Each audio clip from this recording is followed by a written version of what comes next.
Welcome to It's All Recruiting, the show that looks at everything through the lens of recruiting. I'm your host, Jim Stroud. If you would, please introduce yourself, tell us who you are and what you do.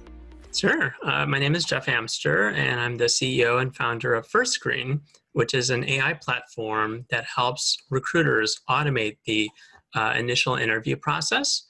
I've been kind of incorporated since the end of 2017, and our platform's won 4 different awards so far. I myself have been in recruiting for over 15 years so far, and I'm also certified in targeted selection. So here to help in making kind of strides in helping recruiters kind of get time back. Cool. So creating award-winning software for recruiters, is that basically taking recruiters' jobs away? No, absolutely not. No, it's really all about getting time back, right? I've talked with so many different recruiters over the course of time. And even in myself, in my own career, when I've had to do lots of recruiting, I always ended up getting the same sorts of pain points, right? I would come across all these resumes that would come to my inbox, and I would, either through an agency or through just internal recruiting, and they'd look great, right? And so I'd get on the phone with these people, and within like a minute or so, I would just realize that they're really not a great fit for the role. But now you're stuck on the phone, right? And you're just sitting on the phone for like 35, 45 minutes, being polite and, obviously not hurting your brand. And I realized a couple of years ago, I said, this is ridiculous, right? So this platform is here to really help better match together candidates and their recruiters and hiring managers by really allowing the candidates to talk through their experiences in a very engaging, quick way, but at the same time, speeding up the process for the recruiter to understand this is someone we really want to kind of get deep down into the details with, or maybe there's a different role or a different opportunity for them, if that makes sense. Yeah, it does. It's an interesting problem you're tackling, because there are a lot of challenges out there with a lot of the tools out there, like applicant tracking systems. How do you feel about some of the challenges around those? Yeah, so applicant tracking systems typically do a good job of just tracking through the life cycle, right? They're not really necessarily pre-qualifying or making sure that a person's a good fit. You have a lot of systems out there that'll like parse resumes, et cetera. But even now, like with the whole blasting of resumes and even some of the consumer-based AI systems that generate resumes for you, there's a lot of bloating that happens, right? And so the resumes used to be this golden standard for how a recruiter or a company could really tell if a candidate was going to be a good fit for a role. And now you really just don't know, right? You need to get to that next level and really have that conversation, or really understand what their background is and their skills are to see if they're a good fit. So applicant tracking systems will track a candidate, but they don't do that pre-qualification side, right? And that's where a lot of the pain is right now in getting people through the life cycle. Well, how do you feel about video hiring solutions? Because there's a lot of some controversy around that as well. There is. Yeah, we've actually done a lot of research with candidates, over 100, or even a lot more, that it was really the same response over and over again. It was this kind of like creepy factor, right? They had the cameras on them, and they said they couldn't feel really natural being able to really tell about their experiences, because they were so worried about, oh, what if they look the wrong way, or if they're sweating, or something that might indicate that they wouldn't be a good fit. So I've seen across the board that people just have this really like ick feeling with it. There's obviously other solutions out there, even our own platform that does automated phone interviews, which are we've done research and people have said across the board it's a much more natural conversation, which is it's an opportunity. Interesting. Okay, so let me ask you this. What do you think about coding solutions where developers will just jump up there? The developer will just start coding away, and the way they code something will determine how qualified they are. What do you think about that?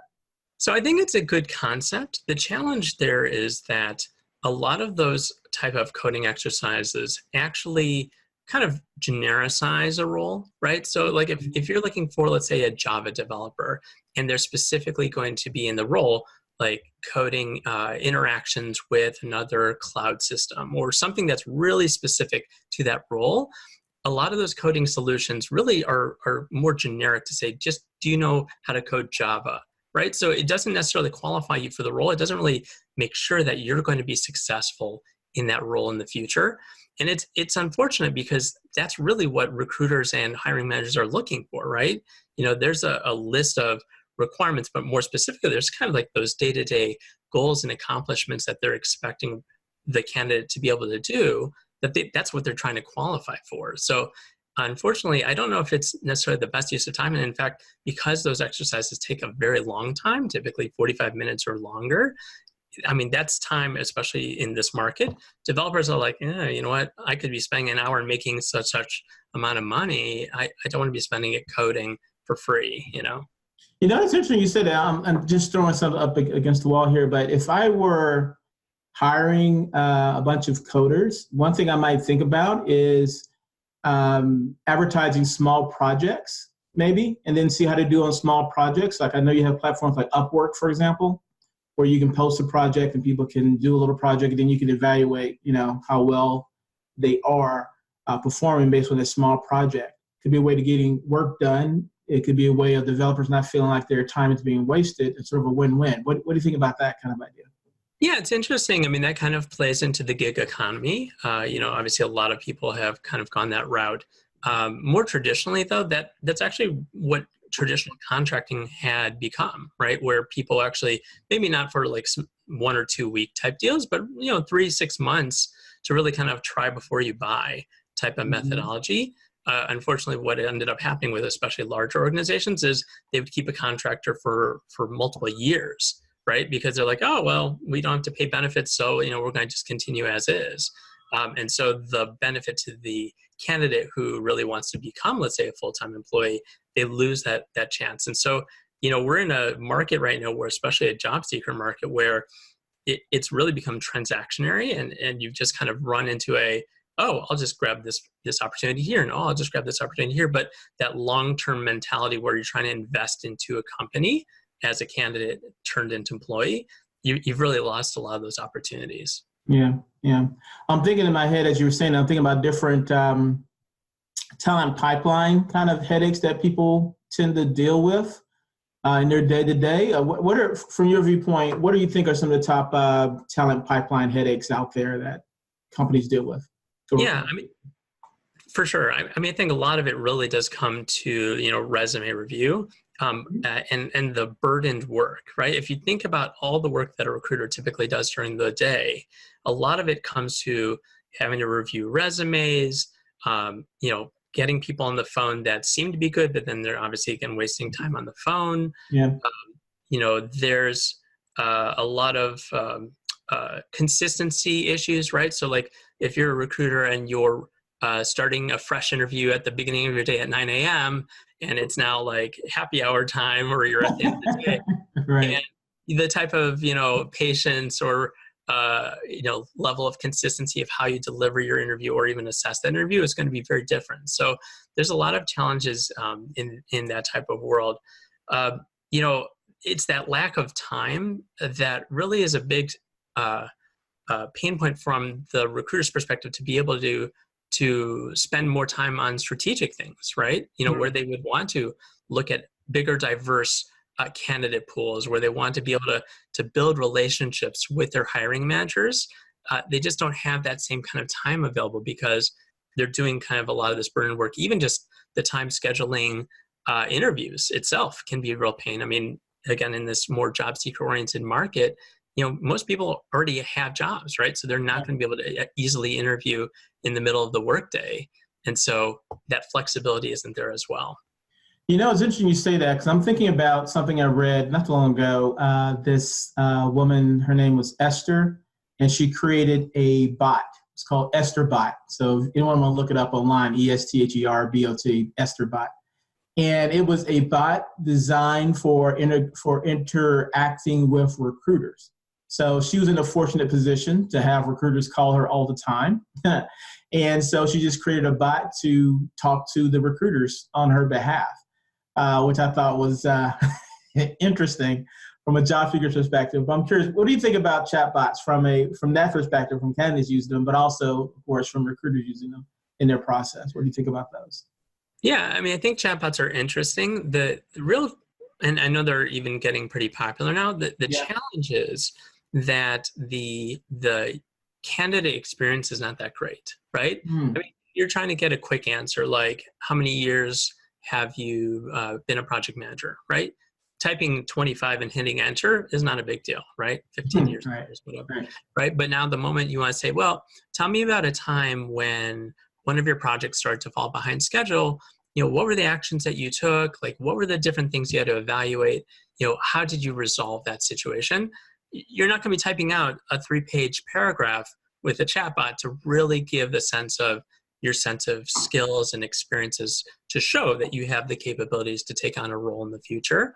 So I think where it kind of falls short is that rich experience.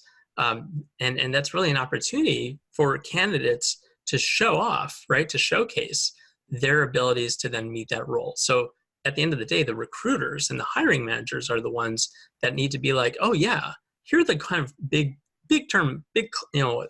cloud in the sky type of goals that we want this job to be able to do, this person to be able to do for this job.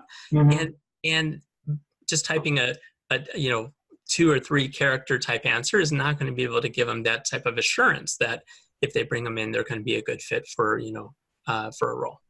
Yeah, I'm wondering if that has anything to do with this phenomenon called ghosting, where candidates will accept the role, get hired at times, and then just not show up.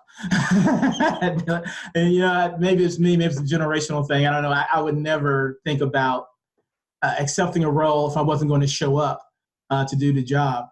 What do you think about that? What is your initial reaction to that? Yeah, I mean, ghosting is definitely a problem. It is, I'd say, more prevalent in the last, few years, especially as the unemployment rate has dropped considerably. The challenge, I think, is the speed. The recruiting speed is so slow to really get people through the life cycle from initial interest to getting them into the interviews, and then obviously, onboarded into an organization. That whole process takes between, I think they said, 25 to 50 days. And, in this market, a better opportunity comes along and, you're snatching up that candidate. So, and the candidate's going to jump, honestly, because they want to get employed as quickly as possible. Sure. So, yeah, it's a big problem right now. And of course, if the economy shifts and all of a sudden there's lots and lots of job seekers on the market and the demand is not as high, then it kind of shifts the other direction. But it's really, I think, an opportunity for organizations to be able to speed up their entire candidate life cycle with whatever tools they have available to be able to then, get people, secure them so they don't then, just jump at the first quick opportunity. Yeah. I think it really speaks to how well a company has their recruitment process in place, for sure. I know that just prior to our call, you were sharing with me some statistics, some things you read out there that are really interesting around AI and other things. Can you rattle off a couple of them for me? Because I thought they were really interesting. Yeah, no, for sure. I mean, I was doing just a little bit of research, and there were a lot of reports and surveys that came out this year around some of the challenges and how AI is actually helping to try to resolve them. For example, there was a Key Zoom Info Insight report that came out that said that 27% of recruiters said that a long hiring process is hurting their attempts at hiring new candidates. So it's talking again about this challenge with being able to snag really true talent candidates quickly. Sure. Deloitte did a lot of research around this. In fact, they released a study showing that 45% of all the employers out there are right now struggling to find the right talent for their open positions. So it's all talking to this really big gap in finding a way to quickly understand if someone's a good fit and then being able to secure them quickly into the right role. When you cite that stat to me, I always wonder, I always reflect back on previous recruiting, my previous recruiting life. And I always will ask managers, okay, if I find this perfect person for you that hits every box, will you hire them today? And they'll say, oh yeah, sure. But then you find them people who are pretty much, I don't say perfect, but pretty close to what they want. And they're still slow to just say, yes, I'm going to hire this person, or yes, I'm going to make them an offer. Why do you think that is? Do you think that it's a situation where everything is a rush, but not really a rush? Or why do you think that that's the case? Because I've seen that throughout my career so many times. So I think it really has shifted over time, right? I mean, if you look at roles 20, 30 years ago, it was all about people just getting the technical skills, whether it's a truly technical role or a quasi-technical role, to just get kind of butts and seats, right? Do they have the, at the time, the early Salesforce experience, or do they have Java's experience or whatever? And if so, just get them coding. That's changed, right? A lot of candidates really across the board all have a lot of technical skills now. And now what is that differentiating factor? It's the soft skills, right? Can they lead a team? Can they talk about their experiences? Can they communicate well? Can they handle conflicts between them and colleagues, right?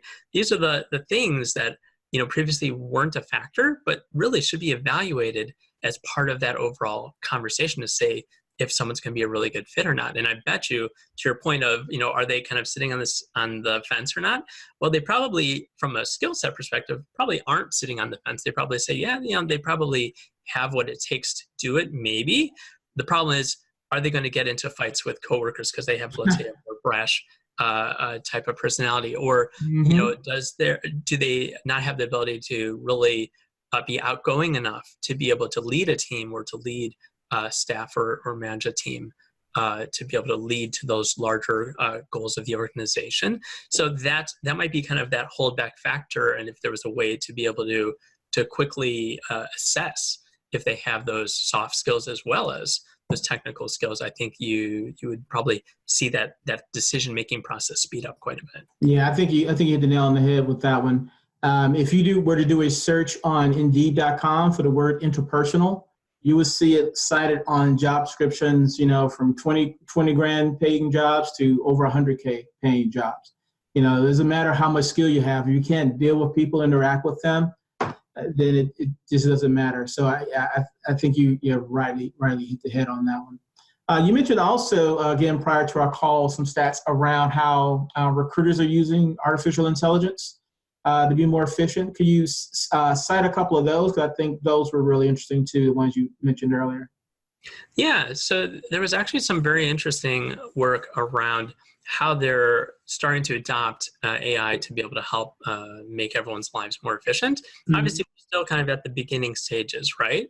Yep. But the fact that, so there was a study done also by Deloitte about being able to, how many companies were starting to modify their jobs to better work with AI technologies and automation technologies. And they were saying 61% of companies were starting to do this. So there's definitely a shift where things were only the early stage adopters were starting to look at AI and new technologies. We're saying now over half of companies are either planning or budgeting for these types of technologies to employ into their processes for hiring using newer technologies. Yeah, so I'm thinking maybe by 2020, that's not that so far away. It's only a few months away. Wow. Maybe by 2025, all of this AI and recruiting will be pretty much standard because everyone's playing around with it now. I'm planning to. So like 5 years out, it'll be pretty standard, you think? Oh, definitely. I definitely think so. And I think it's still a reminder that the whole point of these systems is not to replace people's jobs, right? It's helping people work smarter so that they can be able to focus on even larger strategic things for the organization or even take on more work, right? There's times where you're just overwhelmed, especially as a recruiter, you're just overwhelmed with the number of different kind of tasks. And a lot of them are just menial tasks that you're like, if there's only a way that I could make sure that the candidates coming in were really good from the get-go, then all of a sudden you have that extra time to spend with your hiring manager. I mean, I've talked with so many hiring managers that were like, oh, if only I could actually just talk with the recruiter and say, I know I gave the bullet points, you have the job rec, right? And it's just here's boing, boing, boing, here's the check boxes, right? But the job is really more than that, right? And so to be able to actually sit down and be like, all right, let's partner together and say, like, what are the types of things you really want to hear from the candidate? What are the types of experiences do you really want to hear the candidate to know that they are going to be able to tackle this really well?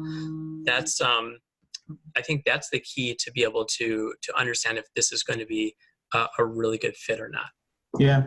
I think a lot of what you said puts me in mind of candidate experience, candidate engagement, because if we have all these tools, then it not only should make our lives as recruiters easier in engaging hiring manager, but it should also make the overall candidate experience, the way we engage candidates, that much better as well. But I think there's still some challenges around that. Can you speak to that a little bit?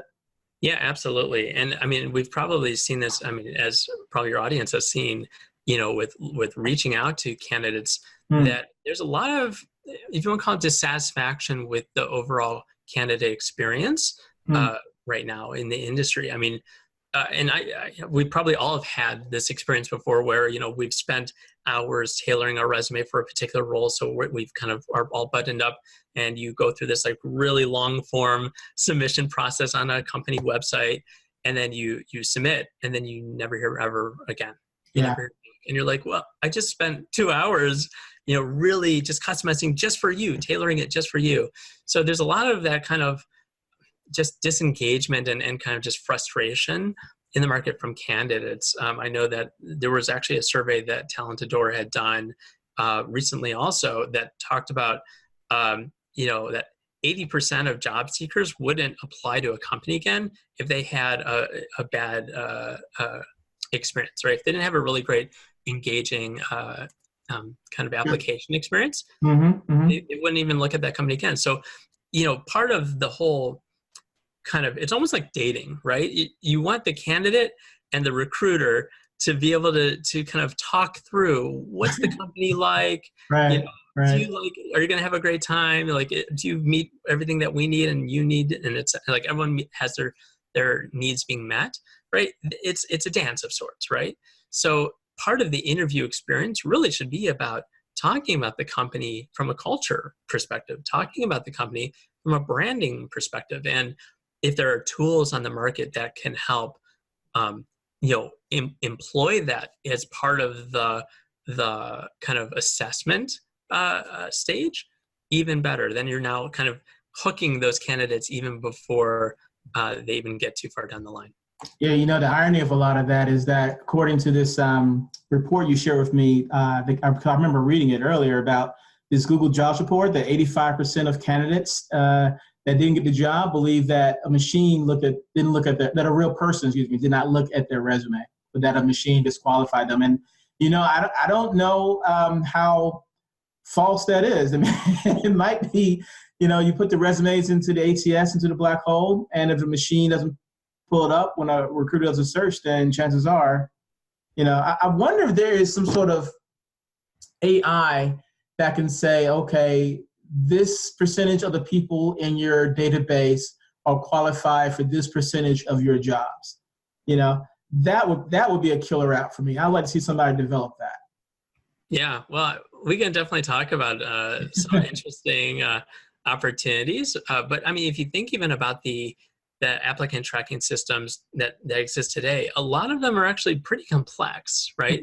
I've talked with a lot of recruiters actually that, they're not technical folks. So like writing queries and advanced Boolean logic to say like, include this and don't include this and like have this and like parentheses and like it becomes so complex that I bet you a lot of candidates that are actually really good for a role are eliminated by accident because they're not even in that, kind of advanced query logic that recruiters are having to put together. So I think part of also finding new tools and services out there that are a good fit should be like extremely easy to use, right? And this should be in any case, it doesn't matter, not even in HR, but just in general, right?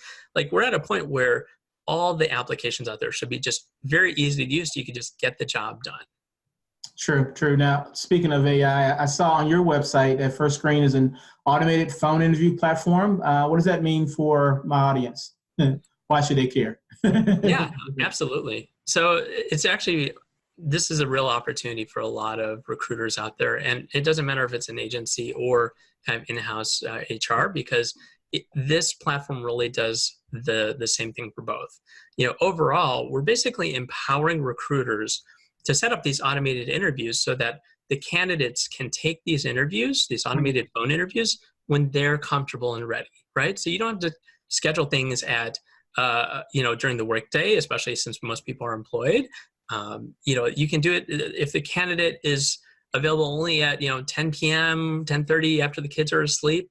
Like, they could do it then. It's all when they're comfortable.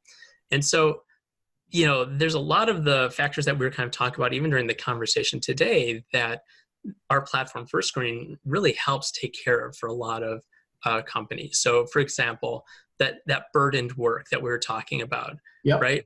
Yep. We're avoiding all those cases where there's just this total mismatch between a person who says they have XYZ and they can't really talk to it. Well, our system is a real-time transcribing and scoring system. So immediately once a candidate's off the call, the recruiter gets a notification and they can immediately see on their dashboard how well they fit to the recruiter's needs and be able to kind of make those assessments. So there's a lot of value there. And again, about how to be able to speed up that whole hiring process. If all of a sudden you're eliminating all that kind of initial burden work, that means you can fast track those candidates directly to even to a face-to-face conversation. So if you're skipping that whole stage, think of how much quicker you can then secure those candidates into roles. Very cool. Very cool. Now it sounds all interesting to me. If it sounds interesting to one of my listeners, how can they get in contact with you to learn more? Yep, absolutely. So our website is www.firstscreenme.com. And if you go there, you can definitely sign up for a demo, and we're more than happy to show you. Cool. A demo of your award-winning software. You got to make sure you say that in there. Yeah. I think you won like 4 awards, right? We have, yeah. No, HR Tech Outlook magazine and others have recognized us. So it's a very exciting time. Cool. 4 awards and counting. Kudos to you, sir. Thank you so much for your time. I do appreciate it. Absolutely. Thank you for having me on your podcast. Woohoo!